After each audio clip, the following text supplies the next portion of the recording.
आज हम डिस्कस करेंगे पिनाइल इम्प्लांट सर्जरी करने के बाद आपको क्या एक्सपेक्ट करना चाहिए और उसकी क्या आफ्टर केयर होती है। तो जब भी आप पिनाइल इम्प्लांट सर्जरी करने आते हैं, मान लो आप हमारे पास सुबह आए तो हमने उसके 3-4 घंटे बाद सर्जरी रख दी, तो दोपहर बाद सर्जरी रख दी। तो सर्जरी में मैंने बताया इसको सुन करके की जाती है सर्जरी, यानी पीठ में एक टीका लगा देते हैं सुन करने का। आप होश में रहते हो, नाभि से नीचे का, नाभि होती है उसके नीचे का एरिया, पेट के नीचे का एरिया सुन हो जाता है, वहाँ पर हम सर्जरी कर देते हैं। सर्जरी करने के बाद क्योंकि वो नीचे का एरिया सुन है तो आप चल नहीं सकते, वो 5-6 घंटे तक सुन रहता है, तो पेशाब की नलकी डाल दी जाती है क्योंकि आप बाथरूम नहीं जा पाएंगे और आप बिस्तर पे ही रहते हैं। आपको सर्जरी के 5-6 घंटे तक कुछ खाना पीना नहीं होता, उसके बाद पानी अलाउ कर दिया जाता है।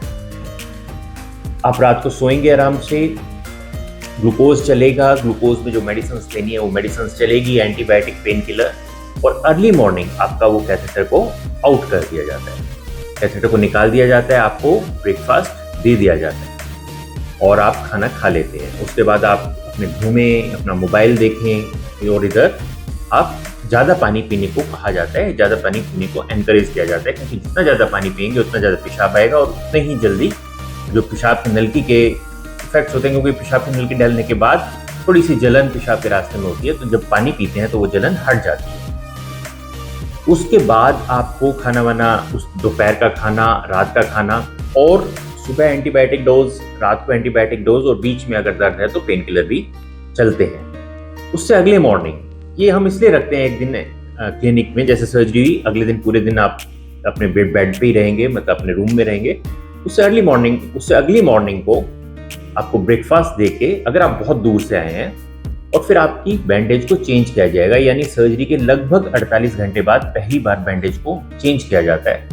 वो हम चेंज करेंगे, उसको अच्छे से क्लीन करके बैंडेज कर दिया जाएगा। उसके बाद आपको 2 प्रिकॉशन आपको जो ये ध्यान रखनी है, मेडिसिन तो लेनी है, एंटीबायोटिक चलेंगे, वो चलेंगे कम से कम 7 दिन, पेन किलर भी 7 दिन तक चलेंगे। उसके बाद 2 प्रिकॉशंस, नंबर 1, जैसे हम पट्टी करके भेजे, हमने 48 घंटे बाद पहली पट्टी की है, तो उस पट्टी के 48 घंटे बाद, तब तक उसको गीला नहीं करना आपने वो पट्टी खुद से हटा देनी है, और जो जख्म है जहाँ टाके लगे हैं उनको बहुत अच्छे से धोना है साबुन पानी से।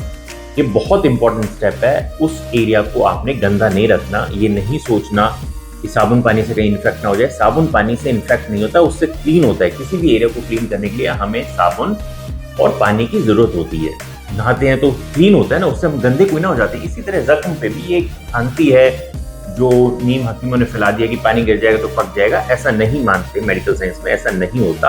आपको उस जो टाके हैं उस एरिया को क्लीन करके रखना है, ये बहुत इंपॉर्टेंट है। 4 दिन बाद आप उसको, क्योंकि 4 दिन के बाद क्या होता है, ऊपर से स्किन की कवर आ जाती है, पानी अंदर नहीं जा सकता, लेकिन आसपास का एरिया, टाकों के आसपास का एरिया साफ रहता है। नहीं तो टाके जो लगे हुए हैं उनके थ्रू इन्फेक्शन जाने के लिए, उससे बचाने के लिए बहुत इंपॉर्टेंट है। और दूसरा, स्क्रोटल सपोर्ट क्या होता है, बेसिकली एक तरह का टाइट अंडरवियर होता है, वो आपने जैसे यहाँ से आप डिस्चार्ज होंगे तो जरूर पहनना है। स्क्रोटल सपोर्ट क्यों पहनते हैं? ताकि वो टेस्टिस को, नीचे के जो स्क्रोटम है उसको ऊपर करके रखे और वहां पे डेड स्पेस ना हो जिसमें पानी इकट्ठा ना हो।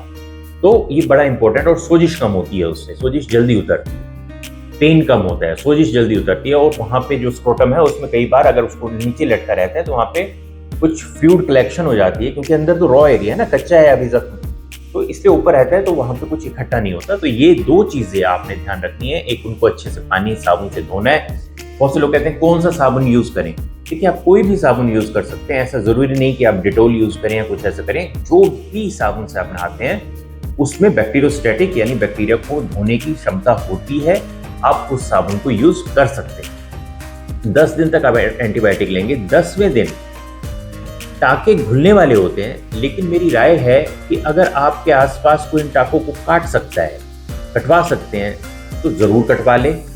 या आप हमारे पास आ सकते हैं 10 दिन बाद तो हमसे आके कटवा लें। अपने घर पे नहीं आ सकते तो अपने घर के आसपास किसी जगह पे कटवा लें। यानी अब मानो आप वहां पे भी जा सकते हैं अपने किसी डॉक्टर के पास, तो जो टाके होंगे उनको आप अपने आप ही, पूरा काटने की जरूरत नहीं, बस उनको छोटा कर दें, ट्रिम कर दें।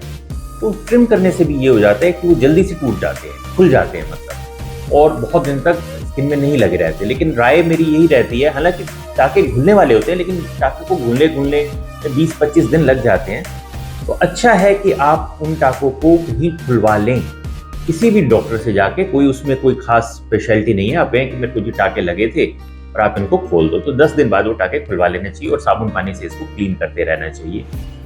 और किसी परहेज की जरूरत नहीं होती। मेडिसिन जब खत्म हो जाए, मेडिसिन आप 1 हफ्ते की होती है, उसको लेना बंद कर दें। और अगर आपको इसके अलावा कोई सोजिश जो आती है पेनिस में इम्प्लांट करने के बाद सोजिश आ जाती है, वो सोजिश पहले 10 दिन बाद ही उतर जाती है, तो आपको उसकी भी कोई चिंता करने की जरूरत नहीं है। 1 महीने तक आपको स्क्रोटल सपोर्ट पहनी होती है, उसके बाद आप जो मर्जी कर सकते हैं। 1 महीने के बाद किसी तरह की रिस्ट्रिक्शन नहीं होती। होपफुली जो भी आपके मन में सवाल है कि पेनाइल इम्प्लांट के बाद क्या होगा, मैंने उनका आंसर दिया। अगर आप इसके अलावा कुछ पूछना चाहते हैं तो आप नीचे कमेंट में करके पूछ सकते हैं। अगर इसका आप खर्चा जानना चाहते हैं, आप फ़ोन करें, अपने हमारे रिप्रेजेंटेटिव से बात करें, हमारी टीम से बात करें, वो आपको इसका जो खर्चा होगा वो बता देंगे। उसमें क्या क्या इंक्लूडेड है सब कुछ आपको डिटेल में बता दिया जाएगा, बजाय कि आप कमेंट यहाँ पे करके उसमें बताया जाए। आप उसमें फ़ोन करें, व्हाट्सएप करें, जैसे भी करके आप वहाँ पे पूरा कि उसमें क्या क्या इंक्लूडेड होगा आप पूछ सकते हैं। आपने अपना टाइम दिया, इसलिए बहुत बहुत धन्यवाद। Thank you.